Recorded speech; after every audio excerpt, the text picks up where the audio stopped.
Bismillahirrahmanirrahim. Welcome back to the 17th lecture in this series. So we've covered more than half now, and this is gradually moving towards more practical stuff, more stuff on the demonstrative side, where there are graphs and there is analysis, there are stuff like indifference curves, budget lines, compensating variation.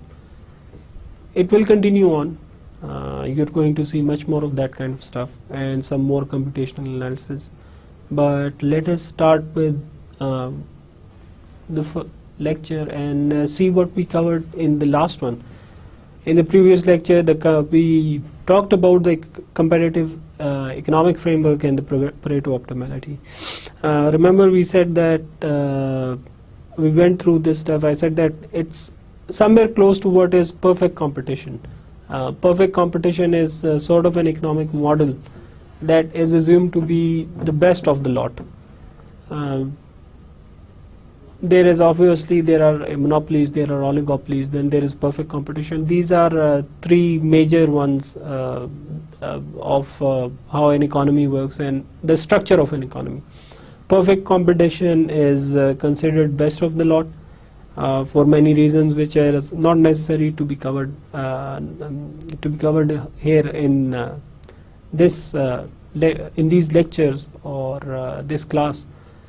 But it is very much close to the Pareto optimality criterion. Now, Pareto optimality goes back to one of the Italian economists, Vilfredo Pareto, and it relates to the welfare. For our understanding, we divided the whole economy into consumers and producers, the two groups, which the dominant ones, and this is a good bifurcation, very useful bifurcation for understanding things. Then we went through the graphical analysis of total social surplus and demonstration of consumer surplus. Any of the policies that an analyzer or somebody, an implementer, those who govern want to implement a policy, that should ideally be geared towards that perfect competition or the comparative model, and that comparative model involves the achievement of total social surplus, and that total social surplus includes the consumer plus producer surplus. We saw it from the point of view of consumer surplus, and obviously we'll be seeing it through the mode of the producer surplus, what the producer thinks about this kind of stuff, and how his surplus figures in this one, and whether we can compensate him or not, or stuff like that we already discussed in the last lecture. Compensating and equivalent variation and their graphical presentation. Compensating variation was about goods already present, but because the quantity declines, the quantity consumed declines because of a rise in price, and rise in price could be due to anything, due to a tax policy, due to removal of a subsidy, due to an exogenous shock. But what is basic over here is that with the rise in prices, the consumer would be consuming less than before because he cannot afford that much quantity. So in terms of consumer surplus, in terms of consumer welfare, that is a loss because he won't be able to consume that much as before. That was compensating variation. That is where compensating variation came in.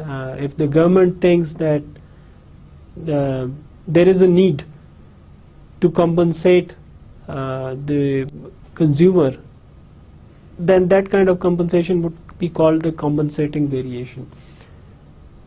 Then there is the equivalent variation criterion. It was more on the lines of a good that is not available. Suppose there is a good available, but somehow it vanishes from the market. It completely vanishes from the market. There is nothing available. We gave the example. We talked about an example that if in case it's an imported good, government can impose such a high tariff on it. Tariff is a tax on imports. Government can impose such a high tariff on it that it is no longer useful to buy it. It is no longer useful to sell it because not many would buy that. So the product completely vanishes. But the valuation of the consumer, his want, his demand for that product might not vanish. If the government, in this case, decides, because here is a loss too, and it's a loss in it's a loss in consumer surplus, which reduces the consumer surplus, and since consumer surplus is part of total social surplus, so the social surplus is reduced too. And again, any policy, public policy, that is aimed at helping people, that would be taking care of these kind of things, the consumer and producer surplus. So in this case, what the government can do is that ask that consumer, how much do you value this good, which we call good B in our example, how much do you value this? Suppose it is equal to 10 units, that good. So what the government, if it intends to bring the consumer on par and fulfill his satisfaction, fulfill his utility, the loss in consumer surplus, it will reimburse those 10 units to that consumer. And that kind of reimbursement, that is known as equivalent variation. So that kind of compensation is known as equivalent variation. So this difference over here between compensating and equivalent variation was in terms of all a good present, but one which could not be afforded, and a good that people want, but it just vanishes. It just vanishes. We are not talking about whether it's affordable or not. It just vanishes from the market. It's no more there. So it reduces the choice of the consumer. Now, in the end, we talked about constructing demand schedules for questions related to surpluses and resulting public policy, and we said that there can be two ways. दो तरीके हो सकते हैं इस तरह के demand schedule बनाने के, और वो क्या क्या तरीके थे? एक तो ये कि यूटिलिटी को कांस्टेंट रखा जाए, और दूसरा तरीका ये था कि इनकम को कांस्टेंट रखा जाए और देखा जाए कि यूटिलिटी और इस तरह के उसमें जो क्राइटेरिया, रिलेटेड क्राइटेरिया, उसमें क्या चीज़ें आ रही हैं. जो दूसरा तरीका कार था कि इनकम को कांस्टेंट रखा जाए, एक ही जगह पे रखा जाए, और फिर वो जो डिफरेंसेस आते हैं उसमें यूटिलिटी में, लेवल में उसके डिफरेंसेस आते हैं, उसको नोट किया जाए क्या हो रहा है उसमें, उससे अंदाज़ा लगाया जा सकता है. अब ये ज़्यादा इस्तेमाल की जाने वाली अप्रोच यही है इनकम वाली, वो इसलिए क्योंकि इनकम जो है ये ऑब्जर्व किया गया कि वो इतनी जल्दी नहीं बढ़ती, and which is reasonable assumption, which is obviously a very reasonable assumption, कि इनकम्स जो है एकदम जो है वो कोई छलांग नहीं मारती, उसमें एकदम कोई इतनी चेंजेस नहीं आती. तो उसकी बिना पर, उसको देखते हुए, इस चीज़ को, इनकम को कांस्टेंट रखते हुए और चेंजेस जो यूटिलिटी में देखते हुए सरप्लसेस में वो जो चेंजेस आती हैं वो देखी जा सकती हैं, और उसके मुताबिक एक पब्लिक पॉलिसी डिज़ाइन की जा सकती है जिसका मेन मकसद ये हो कि जो सरप्लस में चेंजेस आए हैं, सपोज वो नेगेटिव हैं, उसकी वजह से सरप्लस कंज्यूमर का कम हुआ है, कंज्यूमर नुकसान में रह गया, तो उसके मुतालिक कैसी पब्लिक पॉलिसी बनानी चाहिए कि वो परेटो एफिशिएंट भी हो और कंज्यूमर को अपनी जगह पे भी ले आए. So those are the some of the observations और some of the statements that we went through in the last lecture. So let's move on to the next one. First of all, a debate, and this is just to take some time off from graphs, just to make you understand, because they can get boring or they can get students a bit confusing. So this is just an aside. We'll be doing, of course, we'll be doing many discussions. There are quite a few assignments, at least 3 assignments, discussion assignments. So discussion over here, it's kind of taking your mind off of those graphs and all that technicalities for the moment. And moreover, it's this discussion is the greenhouse gas emission.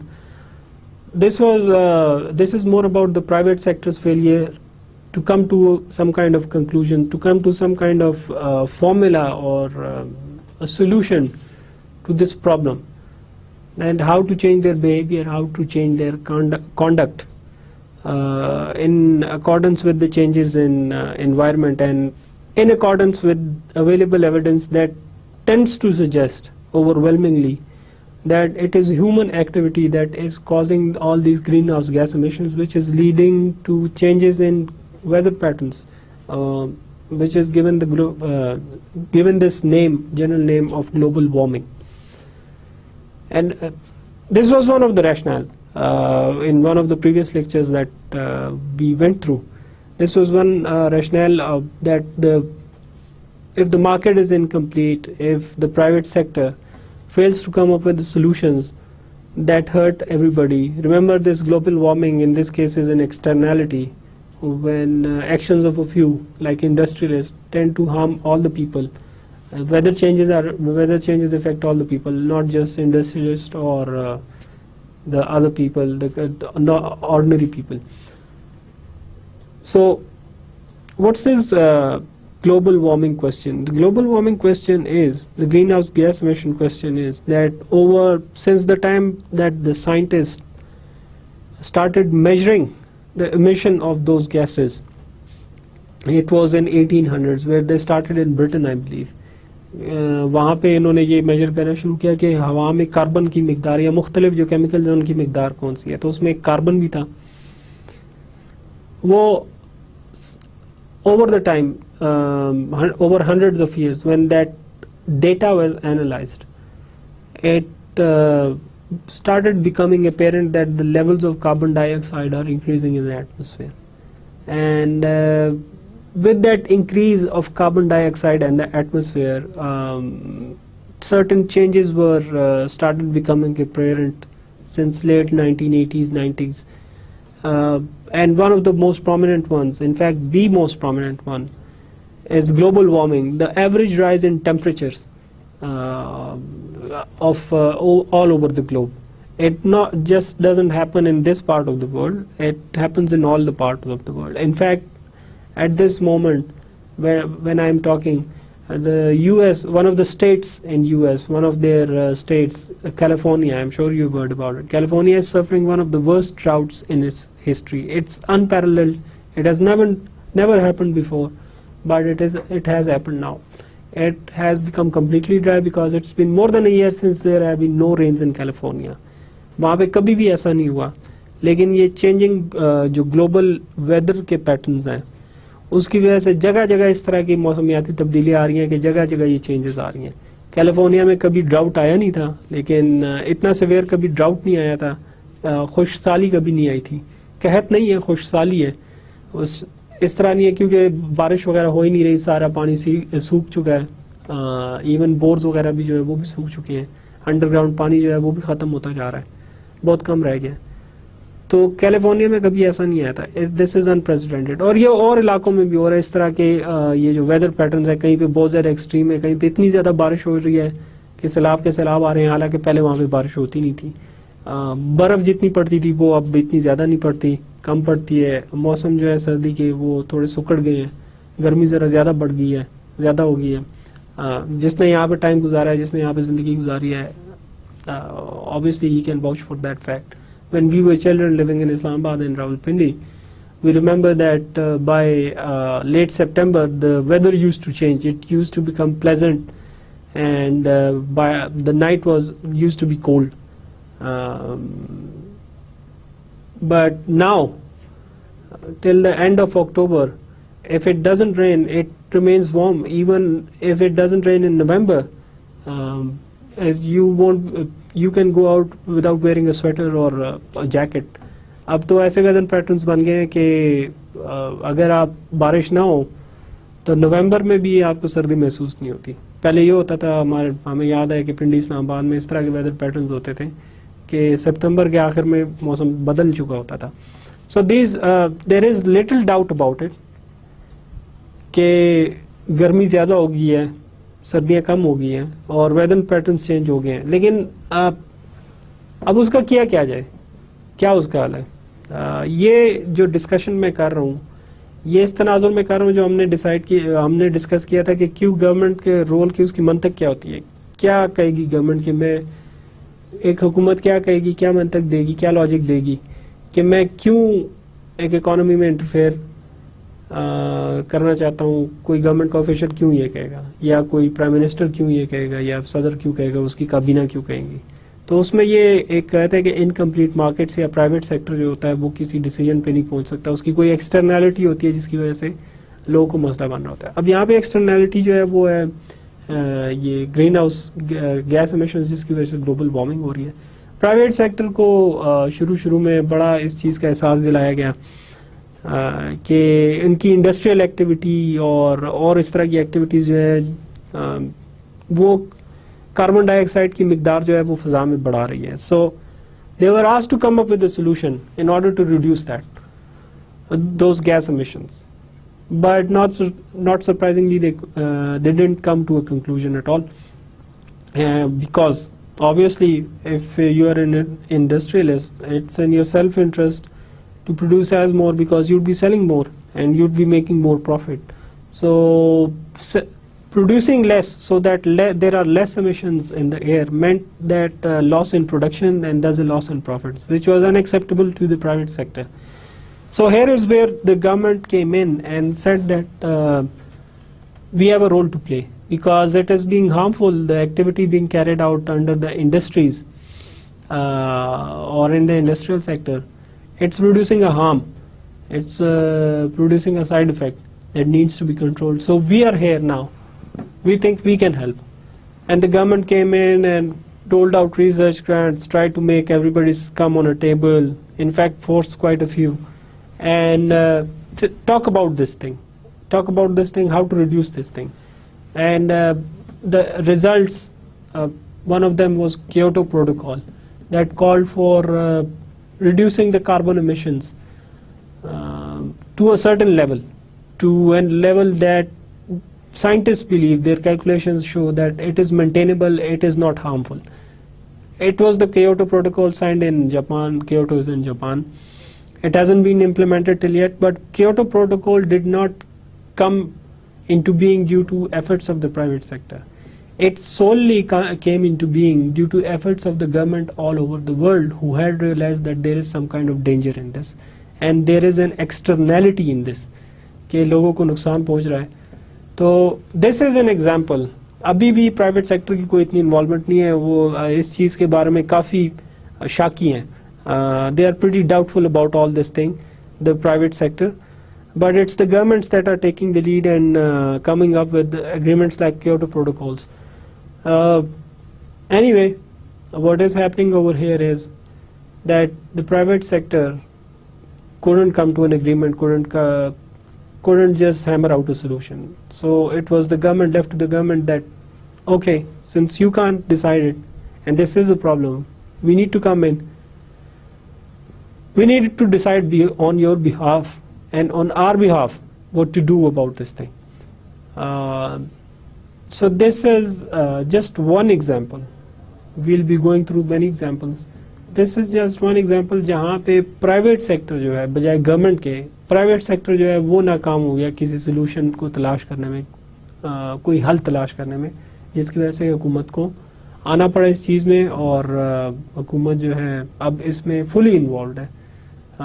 इस किस्म की debate में, इस research में, इसमें effort में जो भी इसमें बनती है. Government is aware of that, government is aware of the problem and it has come in voluntarily in order to help. आप जगह जगह आप चले जाएं, किसी भी जगह चले जाएं, पाकिस्तान में भी एक एनवायरमेंटल मिनिस्ट्री आपको मिलेगी जो कि इन चीज़ों से डील करती है, ग्रीन हाउस गैसेस से, टोटल एमिशन से, क्या वो हमें नुकसान पहुँचा रही है कि नहीं पहुँचा रही. Mind you, though, Pakistan's footprint is very low when it comes to polluting the world's atmosphere. Pakistan के इस चीज़ में अभी तक पॉजिटिव कंट्रीब्यूशन है, which is strange. पाकिस्तान के मुतालिक कोई अच्छी खबर कम ही सुनने को मिलती है, लेकिन पाकिस्तान का ग्लोबल पोल्यूशन फैलाने में बहुत ही निग्लेजिबल किरदार है. जितनी यहाँ पे वो पैदा हो रही है धुआं वगैरह वो बहुत कम है. कार्बन डाइऑक्साइड जितनी पैदा हो रही है जो कि फ़ज़ा में जा रही है पूरे पाकिस्तान में, जो एक्टिविटी है उससे वो बहुत कम है मुकाबले में. इसके आप मुकाबला कर लें चाइना से, जो या ऑस्ट्रेलिया से या यूनाइटेड स्टेट्स से या इंडिया से, दो जो हमारे हमसाये में ममालिक हैं, ये जितनी कार्बन डाइऑक्साइड पोल्यूशन प्रोड्यूस कर रहे हैं ये दुनिया में बहुत बड़े पोल्यूटर्स हैं. तो पाकिस्तान जो है शुक्र है इतनी उस फहरिस्त में नहीं है. We are less of polluters और फिर उसमें अगर पोल्यूशन की डिबेट में हम जाते हैं तो पाकिस्तान में इस तरह की जो ये पोल्यूशन जो सबसे ज़्यादा फैलाते हैं वो ये भुट्टे हैं जहाँ पे ये ईंटें वगैरह बनती हैं, वो हैं ब्रिक किल्न्स जिन्हें कहते हैं, brick furnaces where they burn all these things to make bricks. That's pretty harmful as far as Pakistan is concerned. And next, the other things like it give you example of all the mining that is going in on Margala Hills, in breaking the stones and bringing all that stuff to the factories in order to manufacture cement. So इस किस्म की चीज़ें जो है ये काफ़ी harmful है पाकिस्तान में. ये प्राइमरली जो है, फिर उसमें गाड़ियों का धुआं वगैरह हो गया, ये फिर साथ साथ कैटेगरी बनती जाती है. So a demonstration or a discussion of why government came in regarding this sector, the environmental sector, because the private sector just couldn't come up with a solution. They didn't want a solution and they just wanted to keep polluting the atmosphere without anybody asking them. So the government had to step in. Producer surplus calculation. Distinguish between economic profit and accounting profit, average cost and marginal cost. अभी हम देखते हैं कि ये क्या चीज़ें होती हैं. Why equilibrium turns out to be best in terms of social surplus. So पहले जो इससे पहले का लेक्चर था हमने उसमें कंज्यूमर सरप्लस के बारे में बात की थी solely कि कंज्यूमर सरप्लस जो है उसमें जिसमें इक्विवेलेंट और कंपनसेटिंग वेरिएशन भी आ गई थी कि अगर there is a loss in it then how to go about that loss and how to nullify that loss. What can the government do in terms of Pareto optimality options and for in terms of public policy options. Now we move towards the question of producer surplus and its calculation.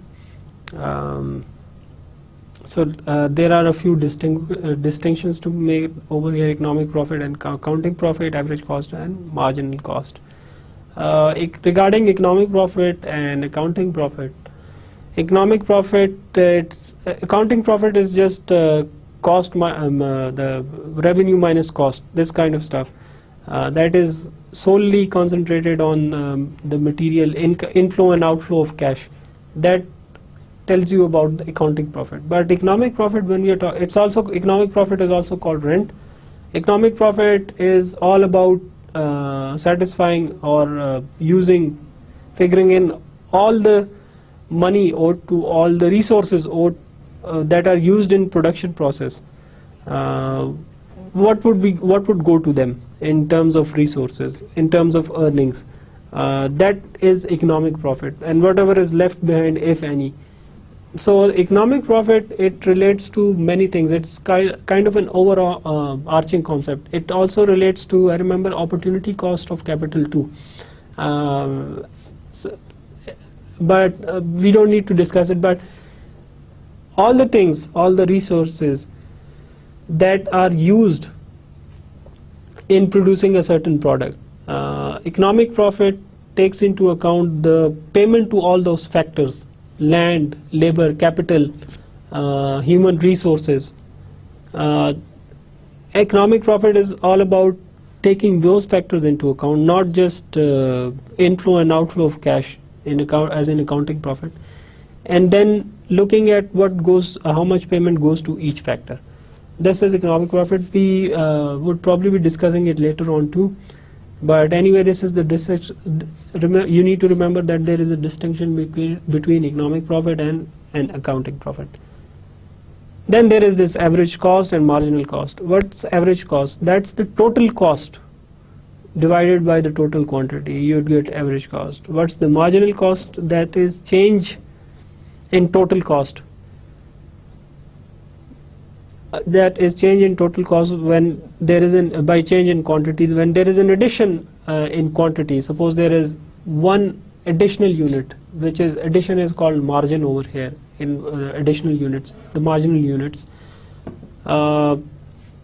When there is a change in it, it goes from 10 units to 12 units. So 2 units over here are the marginal units. It's an addition. What's the change in cost due to those 2 units? Those are marginal cost. So now that we've made these distinctions, let's go towards the question of producer surplus, and let's see the nitty-gritty. I'll try to explain it to you, and then there would be two graphs over here. One just to show all these curves, the average cost curve, the marginal cost curve, and all those different consumption level related to it, or the production levels related to it, in fact the quantity levels. And then the second graph, it would be just about that, how do we graph the surplus of the producer. So let's now go towards a very basic presentation of producer surplus and producer activity in terms of Pareto optimality. Let's start over here. Okay.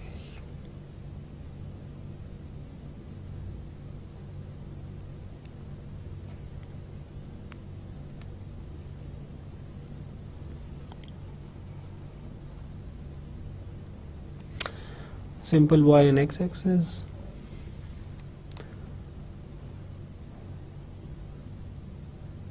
Suppose this is the price that is prevalent in the market.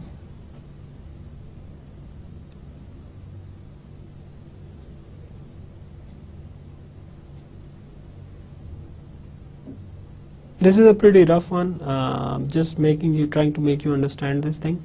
Otherwise, as I said, I'll be giving you other diagrams complementing these things.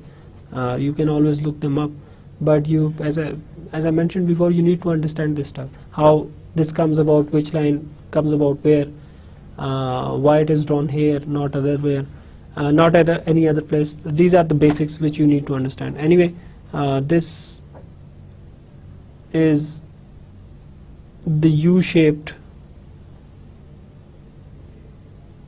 curve, that is the average cost curve.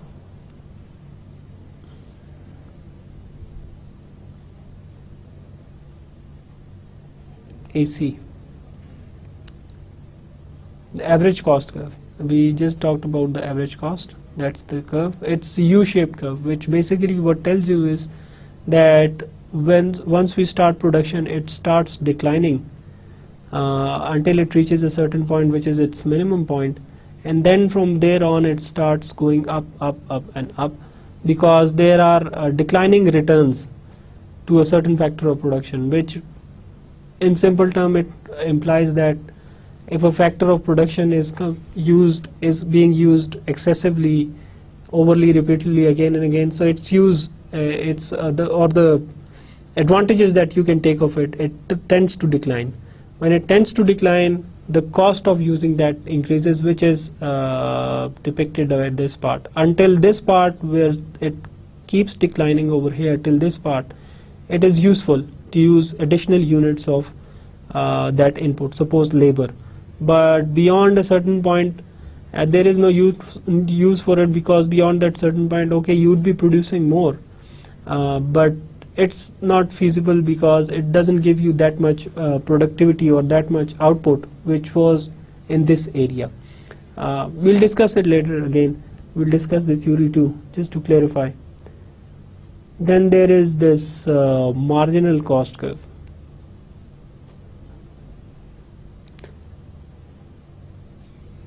MC curve. It cuts the average cost curve over here at its lowest point. Why? Because there is no other place where it can cut it. That's just a mathematical property you'll have to remember. These are two prices, 1,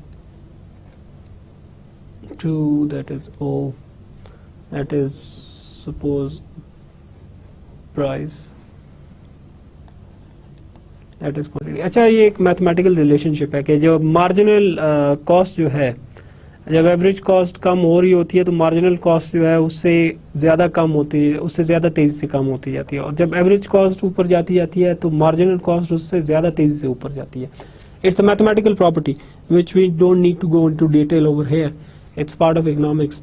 it says that when the average cost starts declining, the marginal declines more than the average cost, which can be seen over here. Marginal is below that, but as it starts rising, the average cost, the marginal cost tends to rise much faster than the average cost, which is depicted by marginal cost being above the average cost over here.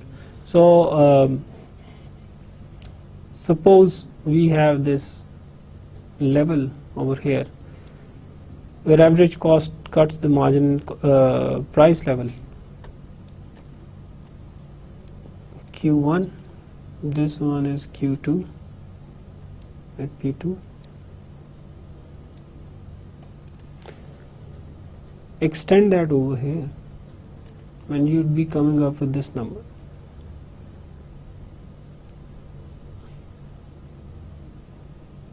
Extend that further.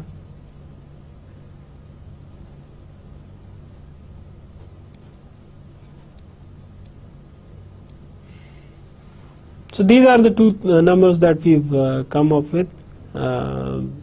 Suppose we label them as A, B, C, D,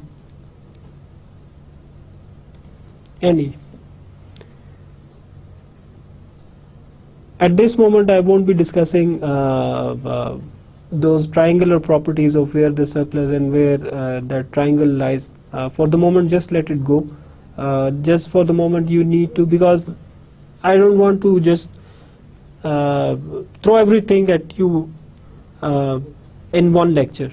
No, this is a bit technical stuff. I'm just, for those who have already had economics, it's fine, but for those who haven't had economics, you need to just understand this stuff before we before we go on and just like as we did in the consumer surplus and come up with triangles, that this triangle represents this, that this triangle represents this. No, not at this moment. I have already talked a lot about it.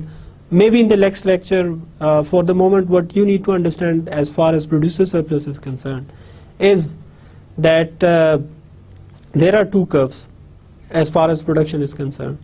Those two curves, and this is production taking place in a perfectly competitive framework or a perfect competition economy. Remember we talked about it, that it's a perfectly competitive framework in terms of Pareto optimality, which would be what we would desire, what would a policymaker desire. So you are here with, in the production process we have to consider cost too, and in terms of cost we have the average cost and the marginal cost. The combination of these two is the total cost, the average cost plus marginal cost.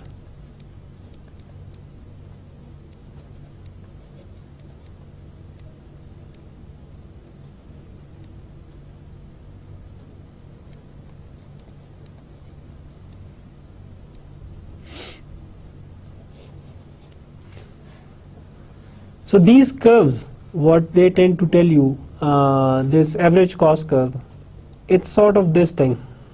It's a U-shaped curve. It's a bit different over here in the graph, but I've made it separately to make you understand. This U-shape of the average cost curve comes about because as production increases, the average cost of production over all the products produced, it tends to decrease until it comes here, which is the lowest point, and after that it tends to increase. That decrease is due to the declining productivity, declining marginal productivity of a certain product. Excuse me.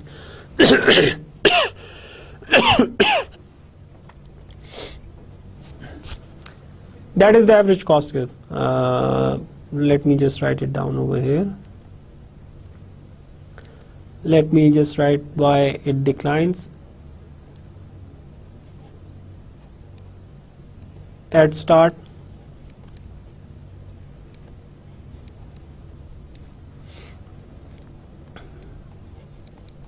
AC curve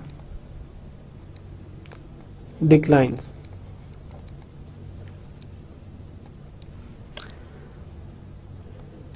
It reaches a certain point,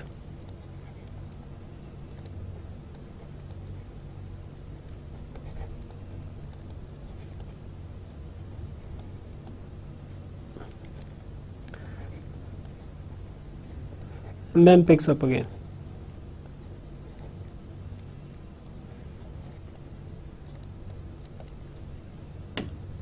Showing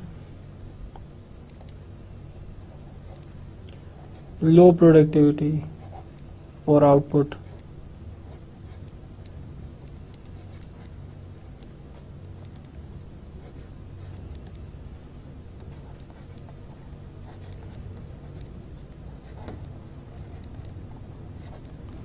of additional factors of production.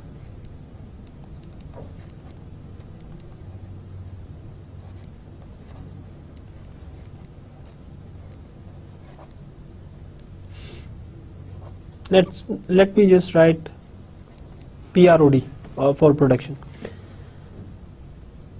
Then there is this marginal cost curve.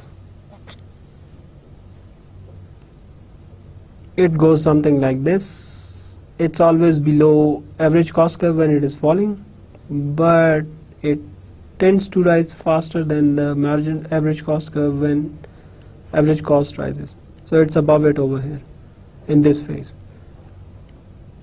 It always cuts it at its lowest point because there is no other point where it will be it can catch the average cost curve. Let me just write it down.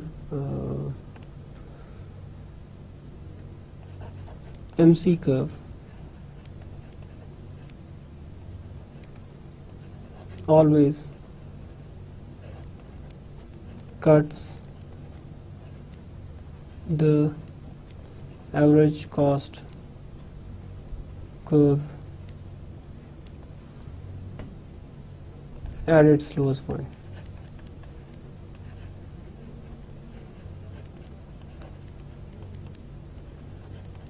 अच्छा, यहाँ पे एक और बात आप लोगों को clear करता चलूँ before I go on.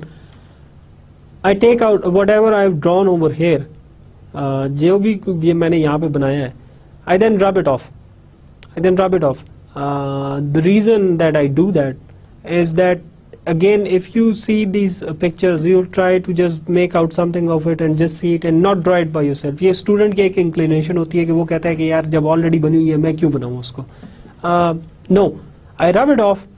I take it out of my notes because I want you to draw it. I want you to try these things by yourself. That is how you will learn. Otherwise you won't learn. Second, इसमें एक चीज़ मैंने clarify करनी है कि ये confusion बहुत से students को हो जाती है, मुझे भी क्लेरिफाई कर देनी चाहिए इनफैक्ट, कि जो मैंने बात कही कि ये क्यों ये कर्व जो है नीचे आती जा रही है फिर अचानक उठ जाती है, इसकी क्या वजह होती है. I gave you the example of average cost curve. Let's just discuss this. Suppose in a certain place in a bakery, क्या वजह होती है इसकी, ये मैं आपको एक्सप्लेन करता हूँ. ये जो एक खास शेप की कर्व आती है, क्या इसकी वजह से होती है. Let us suppose that in a certain bakery there is place for 10 people in the manufacturing place where all these bread and all these other things are prepared. There is place for 10 people in a certain room. So suppose you only have one person. As a producer, you know that if I have 10 people, then I can gain the maximum. So with the addition of suppose there are 5 people and you're producing 25 units for the bakery. With the addition of 5 more, the total potential would be reached. It would become 50. Now that is the maximum. That is where this curve, this line over here, as I've shown, this one, it keeps coming down over here as you keep increasing those people and make them 10 units of 10 people inside a bakery. But if you increase more than that, if you increase more people than that, then the total output that would increase but at a decreasing rate. अब देखें अगर 10 बंदे जो हैं वो 50 units produce कर रहे हैं, तो अगले 10 जो हैं अगर आप उसको ऐड करेंगे तो वो 50 यूनिट नहीं प्रोड्यूस करेंगे, वो 40 यूनिट प्रोड्यूस करेंगे या 30 यूनिट प्रोड्यूस करेंगे। उसका मतलब ये होता है that indirectly translates into higher margin average cost, के हायर एवरेज कॉस्ट इसलिए हो रहे हैं क्योंकि अब जितना आउटपुट आपको मिलना चाहिए था पहले 10 बंदों से मिल रहा है, अब वो उतना अगले 10 बंदे जो अप्लाई एम्प्लॉय किए हैं जो 20 हो गए हैं उनसे मिल नहीं रहा। एंड द रीजन इज के एक बेकरी में एक सर्टेन जगह पे, और ये सब के लिए ट्रू है, हर किसी प्रोडक्शन प्रोसेस के लिए ट्रू है कि हर प्रोडक्शन प्रोसेस में, जिस तरह मैंने बेकरी की एग्जांपल दी, there are a certain number of people required जिससे हम अपनी प्रोडक्शन मैक्सिमाइज कर सकते हैं। उससे ज्यादा अगर करेंगे तो चले प्रोडक्ट मजीद ज्यादा हो जाएगा लेकिन एट ए डिक्रीजिंग रेट। अगर एक बंदा पहले 10 चीजें प्रोड्यूस कर रहा है तो फिर वो मैक्सिमम नंबर जो ऑप्टिमम नंबर उससे ज्यादा जाएंगे, तो उससे ज्यादा मसलन अगर 1 लगाया 10 से ज्यादा 11वां लगाया तो 11वां 10 की बजाय 8 प्रोड्यूस करेगा, वो जगह भी क्रैम्ड हो जाएगी, वो रिसोर्सेज भी इतने नहीं होंगे, वो कहेगा कि मुझे भी रिसोर्सेज दो ताकि मैं भी प्रोड्यूस करूं, लेकिन रिसोर्सेज ऑलरेडी 10 बंदे बड़े ऑप्टिमली और बड़े अच्छे तरीके से इस्तेमाल कर रहे हैं, तो उनका काम भी जो है वो मुतासिर होगा। और 11वां बंदा जब आएगा फिर 12वां आएगा, 13वां आएगा, इस तरह 20 हो जाएंगे, तो वो कंफ्यूजन बन जाती है, कोऑर्डिनेशन प्रॉब्लम्स आ जाते हैं, रिसोर्सेज डिस्ट्रीब्यूट करना मुश्किल हो जाता है। तो वो ऑप्टिमैलिटी, वो जिस तरीके से प्रोडक्टिवली वो काम हो रहा था वो होता नहीं है, वो रुक जाता है। सो दैट इज वाई जब इसको ट्रांसलेट किया जाता है सिंपली कि इस सिनेरियो को, तो अगर पहले 10 बंदे जो हैं वो हमने एम्प्लॉय किए हैं क्योंकि बेकरी की कैपेसिटी ही 50 यूनिट्स है, अगर उससे कम प्रोड्यूस कर रहे हैं तो वो भी नुकसानदेह है। इसलिए बेकरी अगर एम्प्लॉय करते जाए 1 2 3 4 5 6 फिर 10 तक बंदे एम्प्लॉय करते जाए तो कॉस्ट तो उसकी है ही है, वो उसकी कुछ ना कुछ कॉस्ट तो बेकरी को बेयर करें, उसे बिजली का बिल पे करना पड़ेगा, उसे रेंट पे करना पड़ेगा, उसको अपना ये सारा निज़ाम जो तनख्वाहें पे करनी पड़ेंगी। तो जब तक उसकी प्रोडक्ट बिकेगी नहीं तो उसको कोई आमदन भी नहीं होगी, तो उसे नुकसान रहेगा। तो प्रोडक्ट बेचने के लिए वो 10 बंदे एम्प्लॉय करने पड़ेंगे। अगले जो 10 बंदे एम्प्लॉय किए जाते हैं, चूंकि ऑलरेडी उसकी मैक्सिमम प्रोडक्शन ही 50 है, अगले 10 बंदे एम्प्लॉय कर भी लें, प्रोडक्शन तो बढ़ जाएगी लेकिन उससे उतना ज्यादा फायदा नहीं होगा जितने पहले 10 बंदों को लगा के हुआ है। इस चीज की रिफ्लेक्शन होती है ये एक फॉलिंग मार्जिनल कर्व में, और फिर कॉस्ट जो उसकी एवरेज कॉस्ट बढ़ती जाती है उसमें होगी। अच्छा, दूसरी बात, एक और चीज जो कि मैं शायद आपको गलत कह गया इसमें, वो ये थी कि टोटल कॉस्ट की मैंने बात की, total cost average cost plus marginal cost तो नहीं, ये इसको आप ये कह लें, टोटल कॉस्ट जो होती है वो fixed cost FC, my apologies I forgot, अगर मैं कोई चीज भूल जाता हूँ वो फिर मैं आपको बाद में क्लेरिफाई कर दिया करूंगा, मुझसे भी गलती हो सकती है। Fixed cost plus variable cost, FC fix cost plus variable cost जो टोटल कॉस्ट होती है, और ये जो मार्जिनल और एवरेज कॉस्ट है ये वेरिएबल कॉस्ट कैसे है, वेरिएबल कॉस्ट के जो बदल सकती हैं जो कॉस्ट। फिक्स कॉस्ट तो मैंने जैसे आपको बताया कि बिल देना है, रेंट देना है, तनख्वाह देनी है, ये फिक्स कॉस्ट है, फिक्स कॉस्ट ऑफ बिजनेस है। अगर आप कोई प्रोडक्शन हो रही हो ना हो रही हो, सेल हो रही हो ना हो रही हो, ये खर्चे बर्दाश्त करने हैं। लेकिन वेरिएबल कॉस्ट वो होते हैं जो कि प्रोडक्शन जितनी होती है उसके साथ साथ वेरी करते रहते हैं, चेंज होते रहते हैं। तो ये average cost plus marginal cost जो है ये वेरिएबल कॉस्ट में आता है। Hopefully you won't mind my mistake, if I have made any mistakes, even I go and study the lectures again. If I make some mistake, then I'll let you know, as I just let you know over here. So hopefully you won't mind that. Would be very gracious of you. Anyway, ये जो आपको U curve का U shape है जो curve की, उम्मीद है आपको उसका मकसद समझ में आ गया होगा कि मैं उसमें क्या करना चाह रहा हूँ, क्या कहना चाह रहा हूँ। तो ये बड़ी बेसिक है, ये जो बड़ी बेसिक सी मैंने आपको बताई कि ये प्रोड्यूसर सरप्लस के हवाले से जो कैलकुलेशन है वो की जाती है कि ये किस किस्म की कैलकुलेशन है। अब कैसे कम हो सकता है वो एरिया प्रोड्यूसर सरप्लस का, उसको हम कैसे गेज कर सकते हैं। आपको एक सिंपल सी वो डायग्राम बना दूंगा उसमें एक्सप्लेन करने के लिए, कोई बहुत कम्प्लेक्स नहीं बनाऊंगा। अगर इसमें मजीद एक्सप्लेनेशन की जरूरत हुई तो मैं नेक्स्ट लेक्चर्स में कर दूंगा, ख़ासतौर पर ये जो ट्रायंगल्स वगैरह, अभी मैं इसलिए एक्सप्लेन नहीं कर रहा कि मज़ीद आप लोग कंफ्यूज हो जाएंगे। फॉर द मोमेंट एक सिंपल सी एक और डायग्राम बनाता हूँ। वही x axis Y axis,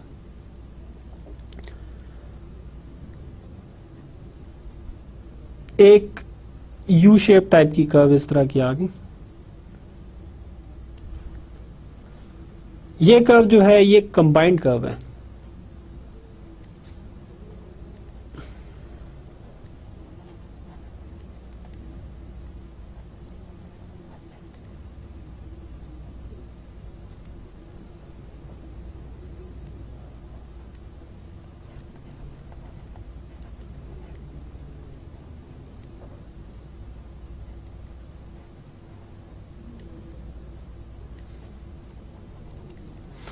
this is a combined curve. याद, अगर आपको याद हो, हमने अभी जो लास्ट लेक्चर में कंज्यूमर सरप्लस वगैरह पढ़ा था, उसमें हमने आखिर में एक चीज पढ़ी थी, वो ये थी कि सब इनको जो इंडिविजुअल कर्व्स हैं, सरप्लस कर्व्स, उनको कंबाइन करें तो हमारे पास एक पूरी एक कर्व आ जाती है, डिमांड कर्व आ जाती है, मार्केट डिमांड कर्व और टोटल डिमांड कर्व और टोटल सोशल सरप्लस हमें जो है उससे पता लग जाता है।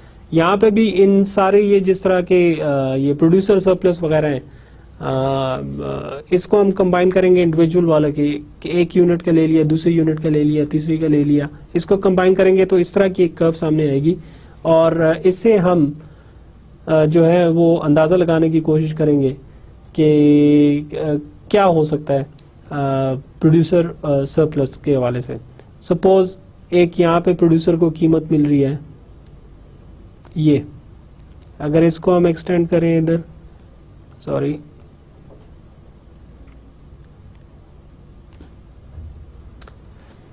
ये क्वांटिटी आ रही है, ये क्वांटिटी वो प्रोड्यूस सेल कर रहा है Q1 के, इसको क्या लेते हैं P1 पे,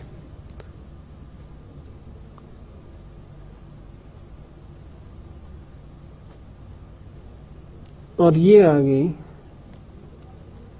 Q2 प्राइस P2 पे। अब जब कंज्यूमर इस कीमत पे P1 पे वो एक चीज बेच रहा है और Q1 क्वांटिटी बेच रहा है, तो उसका टोटल सरप्लस जो होगा कंज्यूमर का, सॉरी प्रोड्यूसर का, वो ये सारा एरिया होगा अंडर द कर्व।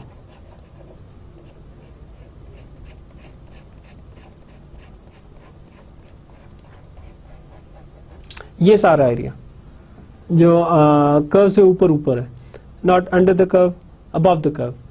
लेकिन जब कीमत कम होती है, अब ये ऑपोजिट होगा कंज्यूमर के।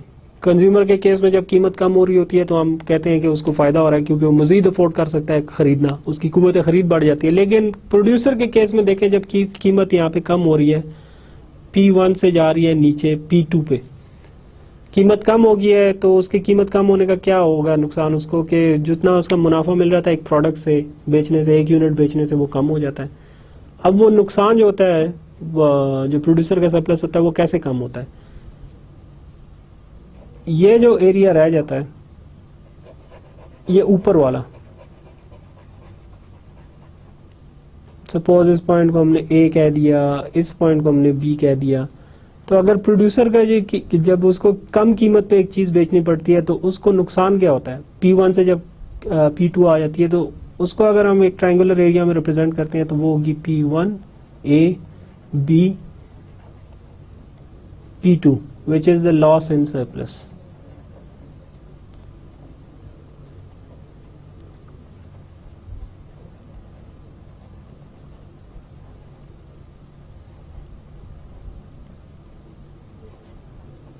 Due to price decline.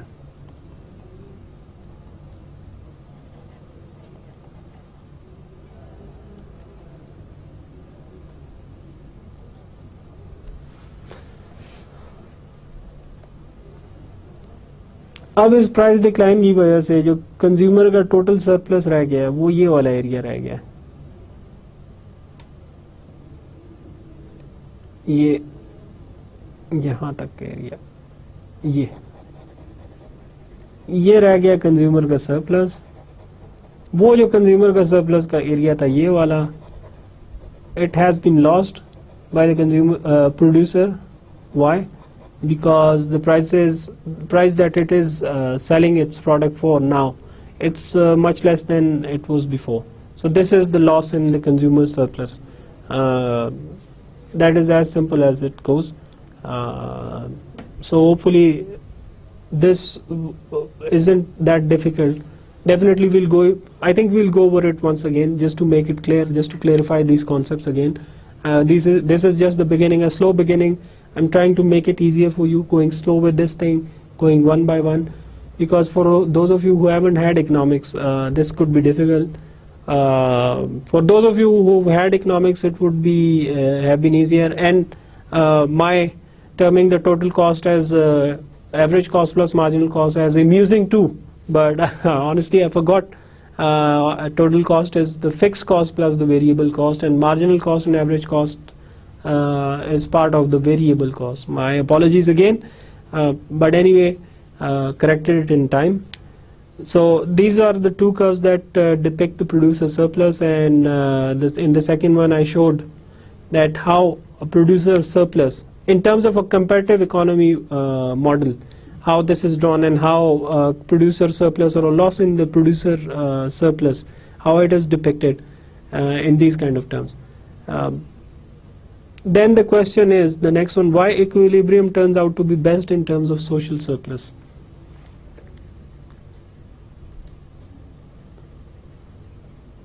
Not the concept of velocity, not here, but anyway, I'll just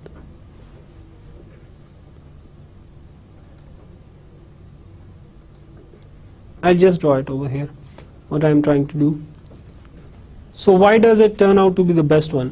Equilibrium turns out to be best in terms of social surplus. Remember we studied the consumer and producer surplus in simple equilibrium model. And this model, from the point of view of Pareto optimality, how would I go about this stuff? How would a consumer and producer surplus be defined?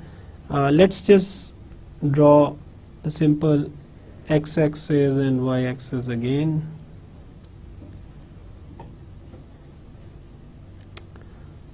There is your demand curve. There is your supply curve. This is D for demand, this is S for supply. This is your equilibrium point, E. Extend it over here. This is the quantity, equilibrium quantity. This is the equilibrium price, P of E. So this is price P. This is quantity Q.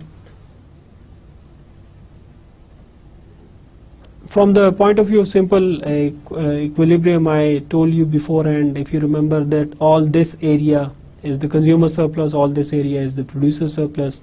Now in terms of Pareto optimality, if this is a you can think of it as an alternative explanation, but anyway, suppose the price, it reaches here.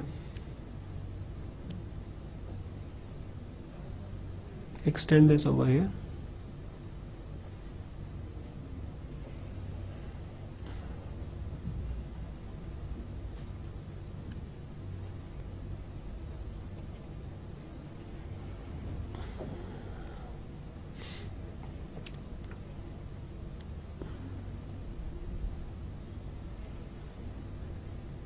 Combine these points over here. The trick over here is that you extend the lines where you see where these lines touch the demand and supply curve, and you just extend it to the y-axis and the x-axis in order to make something out of it. So you can see over here that there is a price increase, suppose P1 to PE, and then there is a price decrease from P1 to P2. Q2 quantity and Q1 quantity. So now first of all, think of a price increase. जब कीमत बढ़ जाती है, the price increase, it goes from PE to P1. कि जब कीमत जब बढ़ जाती है, तो कीमत बढ़ने से किसको फायदा होगा? प्रोड्यूसर को, क्योंकि उसे हर यूनिट के बेचने पे उसको ज्यादा प्राइस मिल रही है. That would be wonderful for him, so he would be more than willing to increase his production. He can now produce up till P1. He would want to produce up till P1, but the problem is that the demand over here. ये देखे कि यहाँ पे P1 जो है, जैसा कि मैंने बताया कि ये देखे कि कहाँ पे इंटरसेक्ट कर रही है डिमांड और सप्लाई कर्व को. डिमांड कर्व को यहाँ पे इंटरसेक्ट करती है. अगर आप इसको एक्सटेंड कर लें हॉरिजॉन्टल एक्सिस पे तो ये आ जाती है Q2 पे. तो प्रोड्यूसर तो काफी हैप्पी है कि वो कहे कि मैं इस Q1 लेवल प्रोड्यूस कर रहा हूं क्योंकि उसको अच्छी कीमत मिल रही है. लेकिन कंज्यूमर जो है वो इतना अब अफोर्ड नहीं कर सकता, क्योंकि कीमत जब महंगी होगी एक प्रोडक्ट की और उसकी इनकम कांस्टेंट है, व्हाट वी आर सपोजिंग, और normally that is the case, तो उसकी कुव्वत खरीद कम होगी है, तो उसकी वजह से वो कम खरीद सकता है. अब इधर लॉस किसको है? लॉस है कंज्यूमर को. कंज्यूमर को कितना लॉस हो रहा है ये देखें, ये पूरा एरिया.